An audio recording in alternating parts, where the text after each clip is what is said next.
Hola amigos.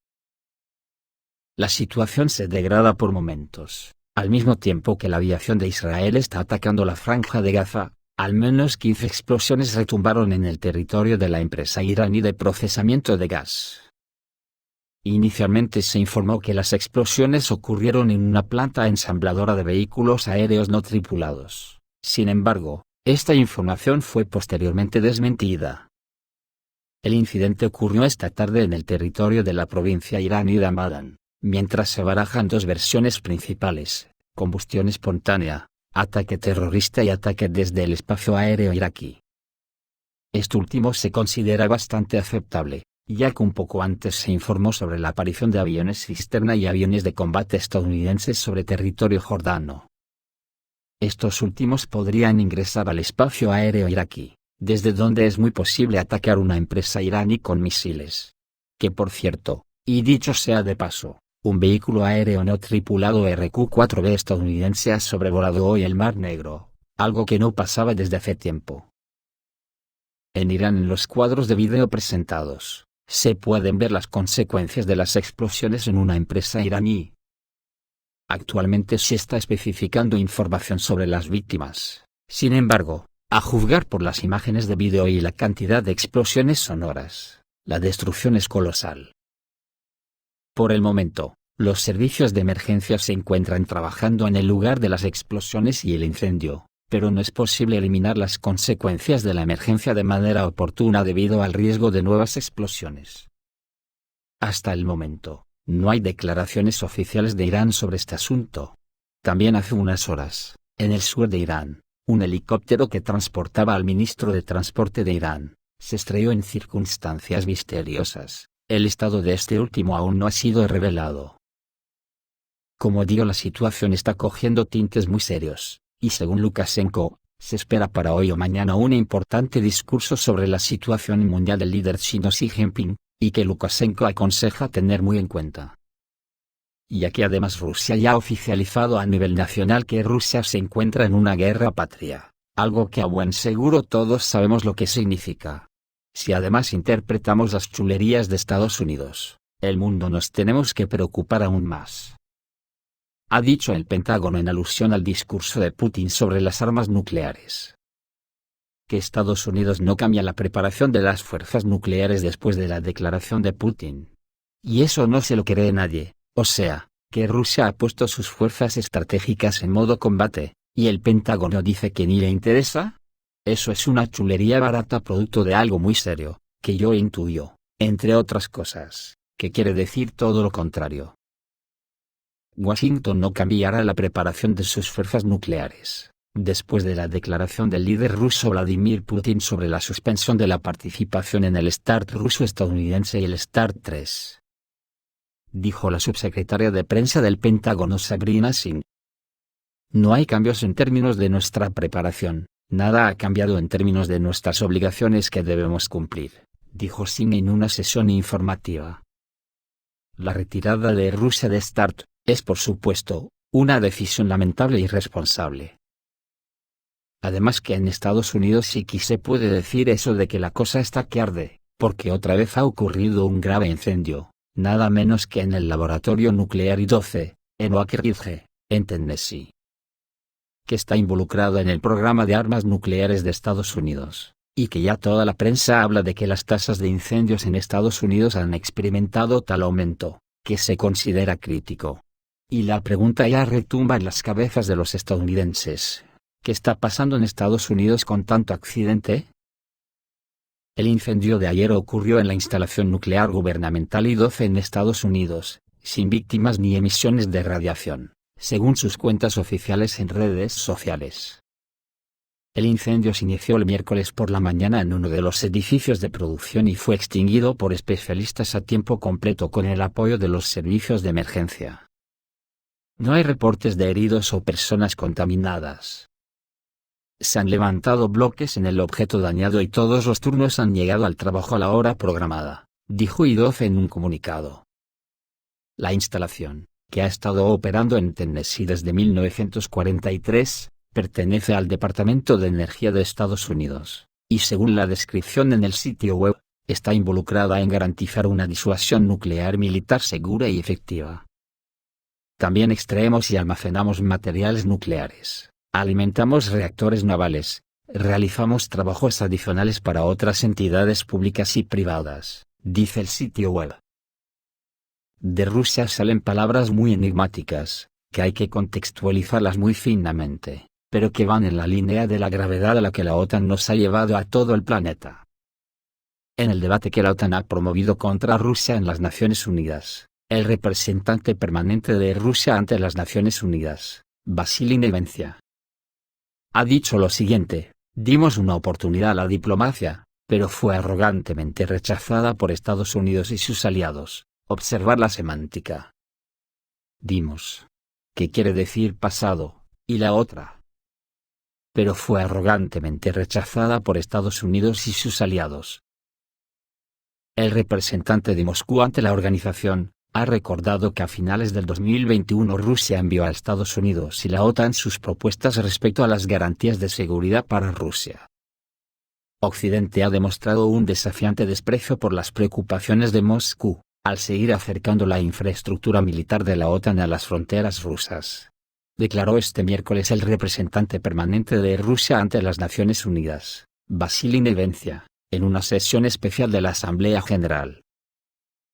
Según el diplomático, Rusia advirtió varias veces que el desarrollo militar colectivo de Occidente en el territorio de Ucrania suponía una amenaza directa para nuestra seguridad nacional, destacó. Asimismo, resaltó que las afirmaciones de varios países de que Rusia es la culpable de la destrucción del sistema de seguridad regional y mundial son hipócritas.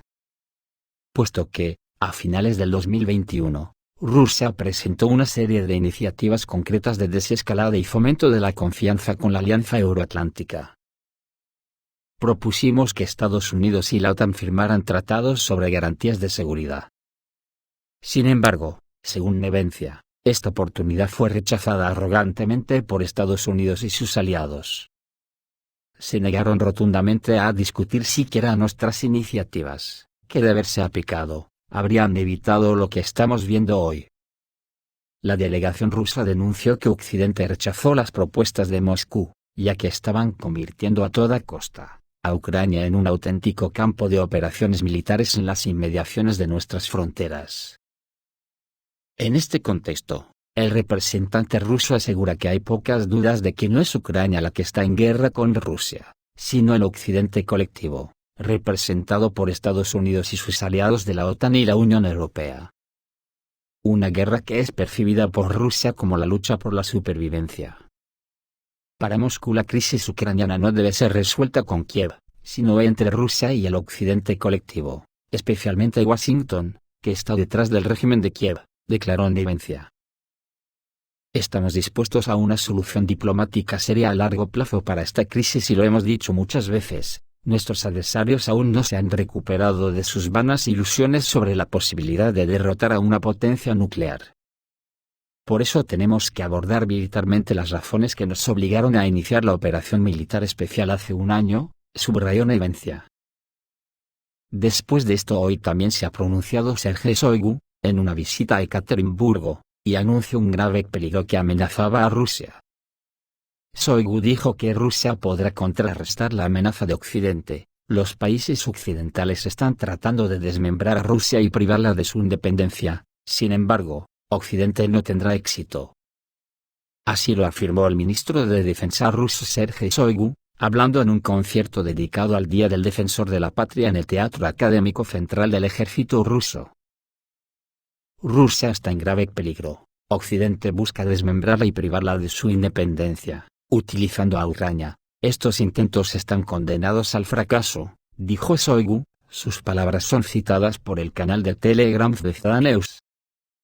En el Teatro Académico Central del Ejército ruso se llevó a cabo un concierto solemne en honor al 23 de febrero. En él, Shoigu agradeció a los militares que participaron en las hostilidades y realizaron tareas difíciles.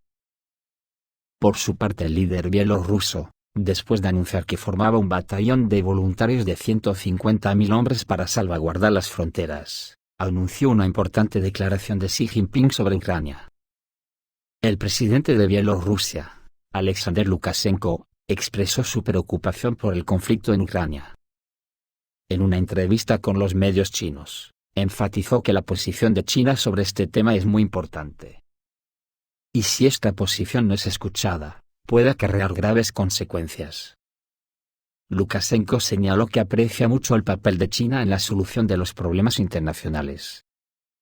En su opinión, ningún problema en el mundo puede resolverse sin la participación de China. Señaló que China se ha convertido en un país global con su propia política global. Según el presidente de Bielorrusia, hoy o mañana se espera una declaración o discurso del presidente chino Xi Jinping sobre el conflicto en Ucrania. Lukashenko también señaló que tal paso por parte de China es inusual para la política china, ya que los chinos siempre son ordenados, cautelosos y no van a donde no es necesario, informa RIA Novosti. Lukashenko expresó confianza en que el mensaje que se escuchará de los labios del líder de China, será una voz seria en nombre de la paz en esta región. Aconsejó a aquellos a quienes se dirigirán las palabras de Xi Jinping, que las tomen en serio y tomen ciertas medidas para prevenir posibles consecuencias graves. También comunicó el presidente de Bielorrusia Alexander Lukashenko, que ordenó crear una poderosa fuerza de hasta 150.000 voluntarios, lista para responder a la mínima agresión. La situación no es fácil, lo he dicho más de una vez, todo hombre, y no solo un hombre, debería poder al menos manejar armas. Al menos para proteger a su familia si es necesario, su hogar, su propio terreno y, si es necesario, su país, dijo el lunes Lukashenko en la reunión de su Consejo de Seguridad. El jefe de Estado bielorruso dijo que este cuerpo armado de voluntarios debería estar listo para responder a un posible acto de agresión y mantener el orden público en tiempos de paz. En alusión al conflicto en curso entre su vecina Ucrania y su principal aliado Rusia, Lukashenko dijo que esta situación requiere una defensa adicional, y avisó que su país no tolerará la más mínima agresión en su contra. En caso de un acto de agresión, la respuesta será rápida, dura y apropiada, subrayó.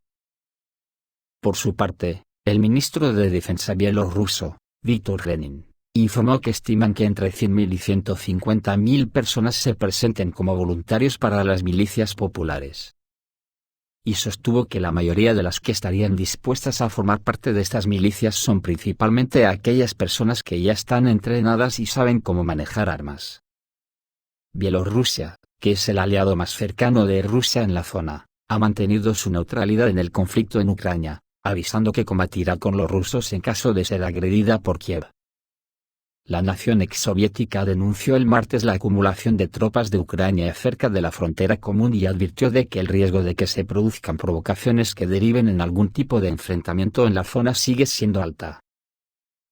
Al mismo tiempo se ha conocido hoy que Bielorrusia aplicará la pena de muerte a los traidores a la patria, algo que aunque en Bielorrusia no está abolida la pena de muerte, no se contemplaba para ese tipo de delitos. Esto me parece a mí que es un claro mensaje a la quinta columna que trabaja para Occidente, y que está muy activa tanto en Bielorrusia, como en Rusia. Y a la que Vladimir Putin también mencionó en su discurso, concretamente refiriéndose al sector de los neoliberales rusos, a los que bajo mi punto de vista, vino a invitar a que se marchen. Esto es todo amigos, reciban un saludo.